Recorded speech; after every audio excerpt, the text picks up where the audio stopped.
Welcome to the Royal Cruise Cast by RoyalCruiseBlog.com. We're here to help you get the most out of your next Royal Caribbean cruise vacation so you can have an amazing time on board and in the ports of call. Here you'll learn everything you'll need to know about cruising with Royal Caribbean. We'll talk about planning, booking, shore excursions, food, beverages, answer your questions, and have the occasional guests. We're your hosts, Sapple and Rob. Welcome aboard. Hi, everyone, and welcome to episode 5 of the Royal Cruise Cast. Hey, how's it going, everybody? So today we want to talk about the real cost of cruising. Dun, dun, dun. Yeah, now we're not talking about just your admission, the price you pay for the full cruise with all the taxes, port fees, and gratuities. But what does it cost at the end of the day? After everything's said and done, after you've bought everything, bought your excursions, bought your beverage packages, blah, blah, blah, blah, what is that final number? It can vary widely just depending on your lifestyle and habits, etc. So we wanted to go over that today with you guys and just give you kind of a snapshot of the total cost your entire cruise vacation is going to run you basically out of pocket. So before we get started, I guess we should start by saying the kind of cruisers we are. We're frugal. Kind of. Right. We're kind of frugal. Not frugal, but like kind of frugal, but we're not like, we don't sail in suites.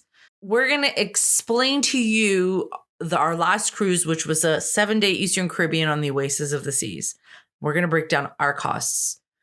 But the kind of cruisers that we are, we're the kind of frugal-ish. Yeah. And now this was obviously a post-COVID shutdowns cruise. We haven't been on one in a few years. So this should give you some real-world examples on what you can possibly expect to pay on your next cruise. So start off with, let's break down the cruise fare. Number one, now this can vary widely depending on what type of cabin you'd like, inside, ocean view, balcony, whether you choose a guarantee or not. But for this example, I'm going to say we're going to go with a ocean view balcony guarantee. This particular sailing set us back right around $2,300 out the door. It's kind of a spring break cruise, kind of in the middle of the ground, not like a holiday cruise or, right in the middle of summertime. So it's kind of right when everything starts warming up. But it's also not a winter cruise. Yeah. Where that's probably the most cheap, but it's also the least fun because the water and the beaches are usually pretty cold. Yeah. For a Caribbean cruise. Yeah. If you get to the Bahamas, the water is, 60-degree water is not fun. No. To go swim in. So we like to swim in our own pool in like the mid 80s. Oh yeah. That's like, okay, now maybe we can go in the pool if it's 86 or 85. Yeah. So this was end of April sailing that we went on. We have another cruise lined up into summertime, right around Labor Day. And that's, comparable, right around the same price, plus minus, a couple $100.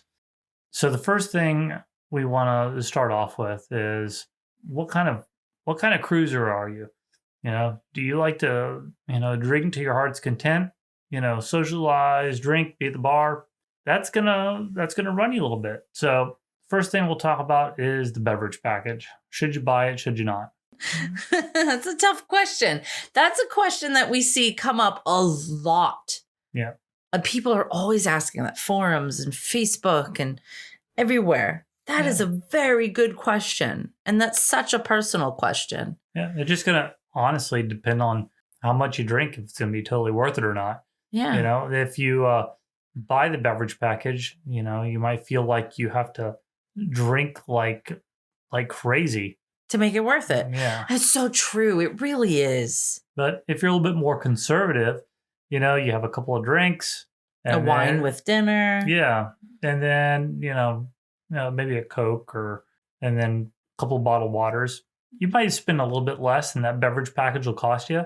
So, and then you'll just be limited to that, on the cruise, staying underneath that value that it would have cost you to begin with.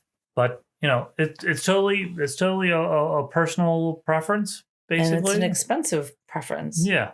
So for a party of two, it could cost you anywhere between $1,200 to $1,500 for a 7-night sailing, just depending on what special they happen to be running if you pre-purchase through the cruise planner before you're sailing. So the best that we've seen over the many, many years we've been sailing in the cruise planner is buy one, get one half off. No, they have that. That's like a sale special they like to run a lot. Right. But there have been lower price. There have been lower? Yeah. 40% off each or something? I don't know. I feel like it all equates to the same. They're going to get the money out of you regardless.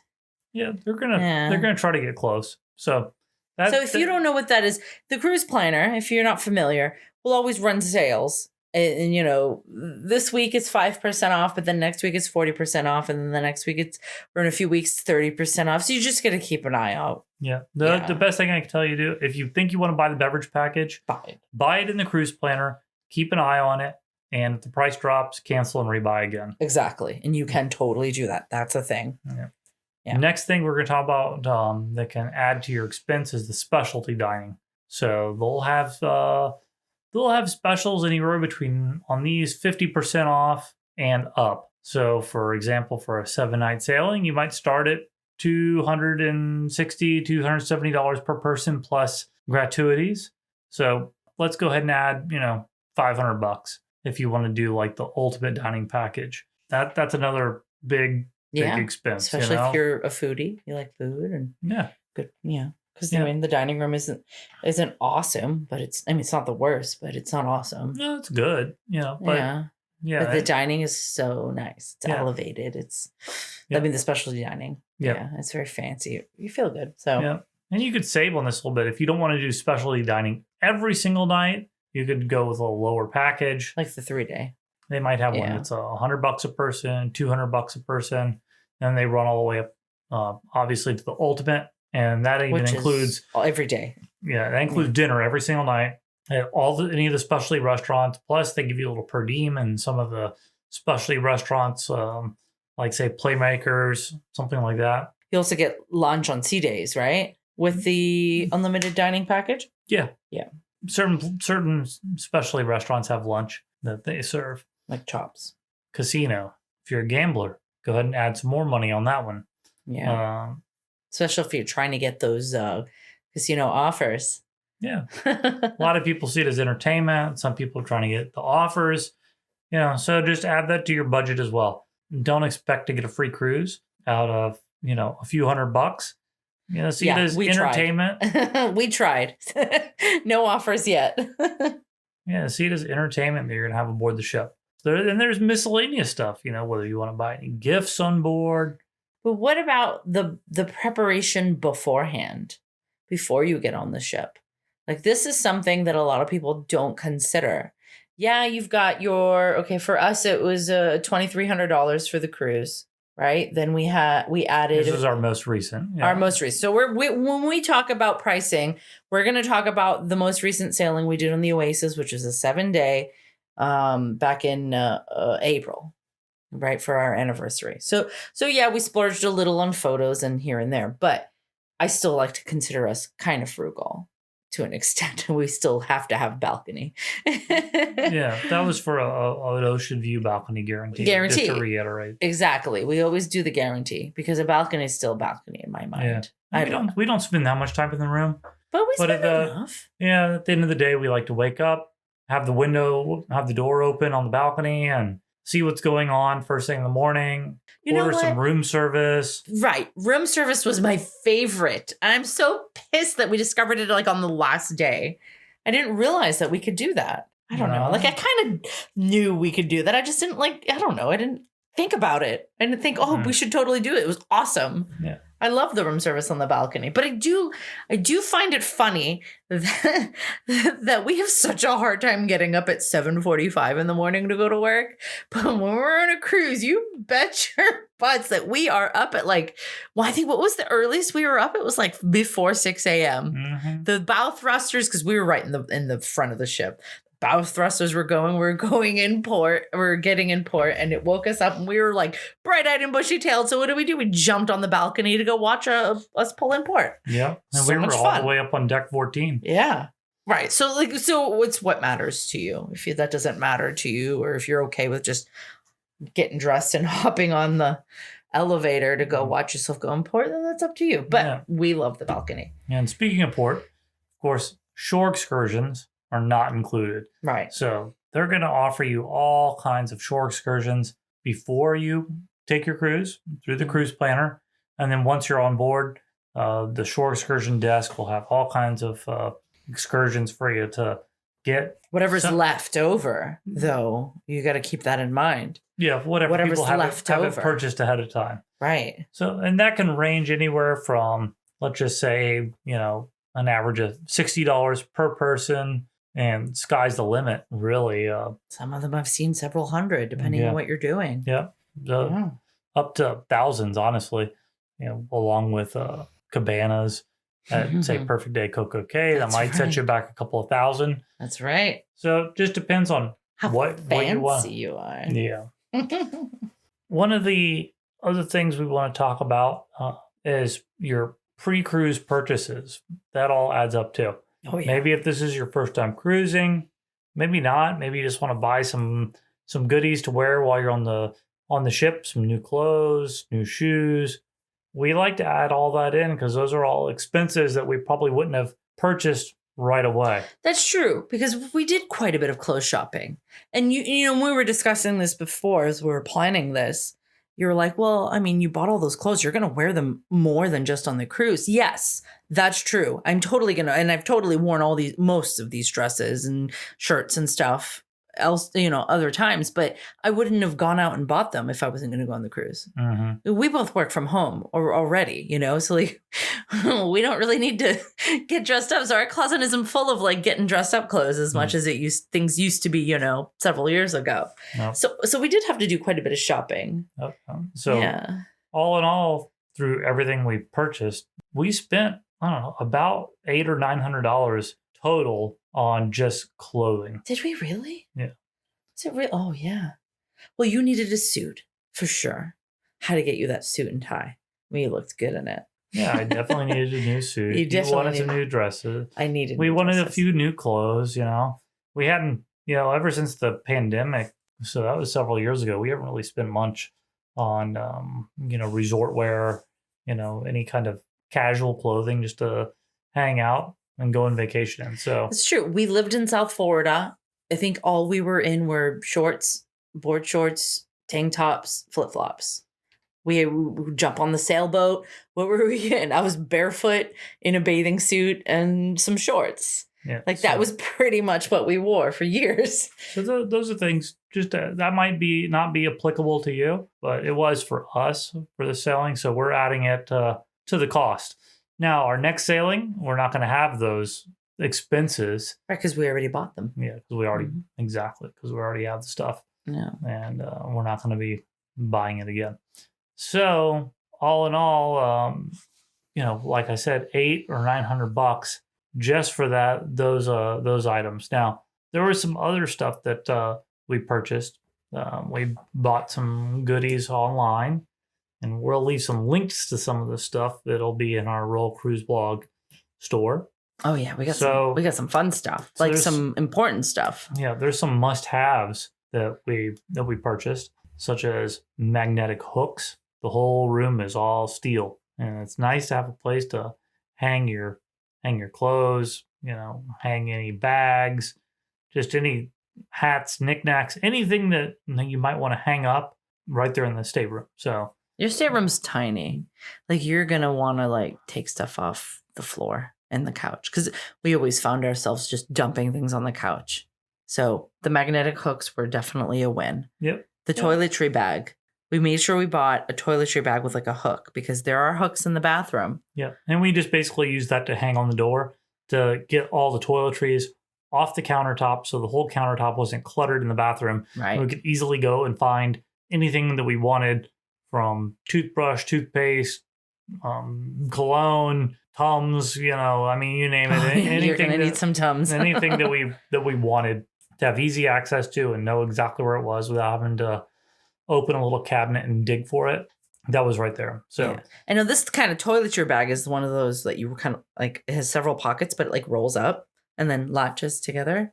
So when you unhook it, it like unfolds. So you've got several pockets just putting down. Look in the link. You'll see the link to our Amazon store, which has a bunch of great suggestions. It was definitely a lifesaver. The magnetic hooks are great lifesavers. Yeah, I think you bought like a little purse and something like that. Yeah. But we'll add that to our expenses for wardrobe, basically, for the cruise. But there's a lot of little things that are time savers and are just super convenient. Just makes it more comfortable. Yeah. Next thing, we bought the photo package. It was our 5-year anniversary, wedding anniversary. So yeah, we splurged a little on a few things. So you only have one 5-year anniversary, hopefully. And, funny. You're so funny. Yeah. And you want to memorialize that. Right. And be able to look back on that. So, at least for us, that was our choice. It's something we wanted to do. We spent a couple of dollars on that. Let me give a little bit of advice on that one, though. It was very important. We didn't really bite the bullet and like decide we were going to get the photo package until like the last day. And by then, all those little coupon specials that they kept throwing at you all throughout the cruise, we kept ignoring. And I didn't even realize that it was like 20% off or 40% off or something like that. So by the time it was the very last day, of course, all the sales are lifted. There's no sales or anything. And we're like, yeah, let's buy it. We asked the guy, is there any sales? He's like, you should have purchased it during the week. We had coupons being handed out by other photographers. I was like, crap, really? Yeah. So keep that in mind. Just you could save a couple dollars. Yeah. If you know that's what you're going to do, just make that decision because we hadn't really planned on buying the photo package. We really weren't. We were like, let's just buy a couple. But then we're like, ooh, those are kind of cute too. Ooh, those are kind of cute too. Mm-hmm. So basically at the end of the day, all said and done, our $2,300 cruise turned into... Hold on. Drum roll. Now this includes some play in the casino and our total win-loss on that as well.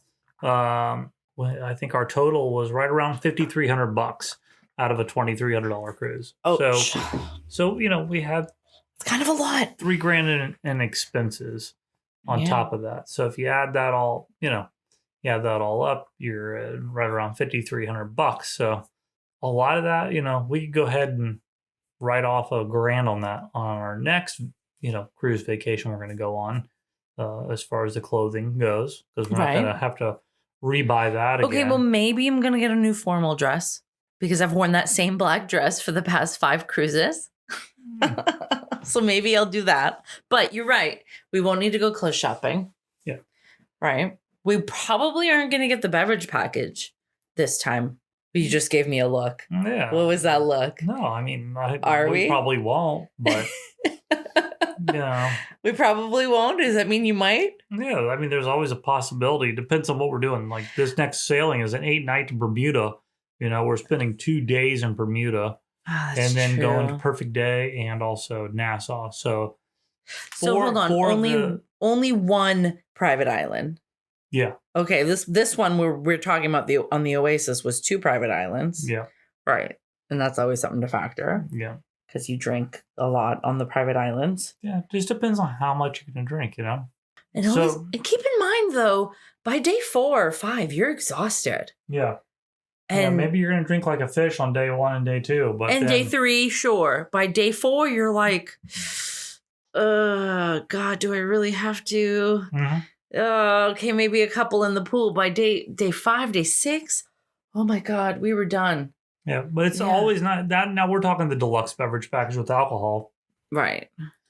And we made a lot of friends in the pool. So we were drinking, what are those called? Miami Vices all day long. Yeah. So you could also get just a regular refreshment package, which includes pretty much everything except alcohol, and then buy whatever alcohol you want on top of that. So leave that as an option as well. Or you could even just go with like a soda package. Just totally depends on your habits, your lifestyle, and what you normally consume. I will say this.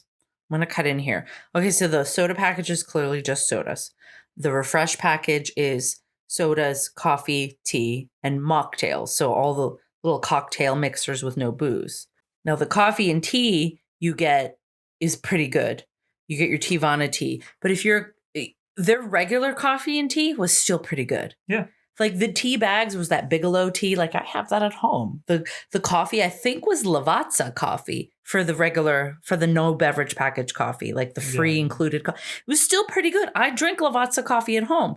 Like, so keep that in mind. Yeah. And then if you have the beverage package, you get cappuccinos. Yeah. But you get Starbucks if that's your cup of tea. Right. Yeah. Pun intended. You also get Teavana tea. That's the upgraded tea, which is Starbucks. Yep. Right. And fresh squeezed orange juice. That is the one benefit. Yeah. But you could also pay for that individually and just add it all up. It's only a few bucks. Anything that's not alcoholic is generally no more than, $3 or $4 a drink. Anyhow, hopefully that kind of helped you guys out. Gives you a kind of an eye opener as far as the total expenses. Don't just look at that cruise fare. Yeah. What does the cruise really cost? Look at that total cost of the cruise. All in, all expenses. I mean, this $5,300 was, we had to both get our hair cut. I haven't got my hair cut in a while. I think just goes in a ponytail. I had to get the dogs groomed because mom and dad and my brother were watching them. So I felt bad. I had to make sure they were fresh and clean. There's all those little things that you don't necessarily think you're going to have to do until you're like, oh crap, I'm going to go on a vacation. I'm going to be gone for, let's see, 7, so 8, maybe 9 days because we had to stay there overnight and then drive to the port the next morning, all that stuff. You don't factor that, gas, flight. We luckily live in Florida. So all we had to do was drive to my auntie's house, which was a 4-hour drive. And then oh my God, you know what we forgot to do? The price to park our car at the port. Yeah. That's another $180. Add another $180. So from $5,300 is $5,400 and change. Yeah, and you're gonna spend. Yeah, you're gonna spend quite a bit, on Ubers and taxis and all that. If you don't, if you don't have if you're not driving in anyhow, $30-$40 each way for an Uber from the airport. Or if you're staying at a hotel. Yep. So you're going to Uber from an airport to a hotel the night before because you definitely don't want to fly in. Then you got to take another Uber, if they don't have a shuttle down to the port. So it all adds up. So every bit of it adds up. Mind. That's true. All right. So hopefully this has helped you guys out. We want to, again, invite you guys to come and join us in the RoyalCaribbeanForums.com. Come and join the conversation there. Yeah, absolutely. Oh, also, if you haven't booked your first cruise yet, or you are looking to book another cruise and you want a free gift once you've booked, just use code Royal Cruise Blog when you visit makingmagicalmoments.com/RCB. They have a very knowledgeable team of cruise specialists that are ready to help you, and the links will be in the show notes. And again, and on our forum and the website, royalcruiseblog.com. All right. And then also, we want to offer you a little special in the Royal Cruise Blog Etsy shop. So if you want to go there. Links also in the show notes. You can use code podcast10 when you check out and you'll save 10% on anything in the shop. And don't forget to send me a message if you want something totally custom. If you made it this far, thanks for listening. We'll see you next time. And we'll see you next time. All right. Bye. Bye. Thank you so much for joining us on the Royal Cruise Cast. We hope you've enjoyed this episode. If you did, please leave us a review on your favorite streaming service. Please share this episode with others who may be interested in cruising too. Also, please don't hesitate to let us know which topics you'd like us to cover in future episodes. Be sure to visit royalcruiseblog.com. And for more great ways to connect, visit us in the Royal Caribbean Forums at royalcaribbeanforums.com. Thanks for listening. See you next time.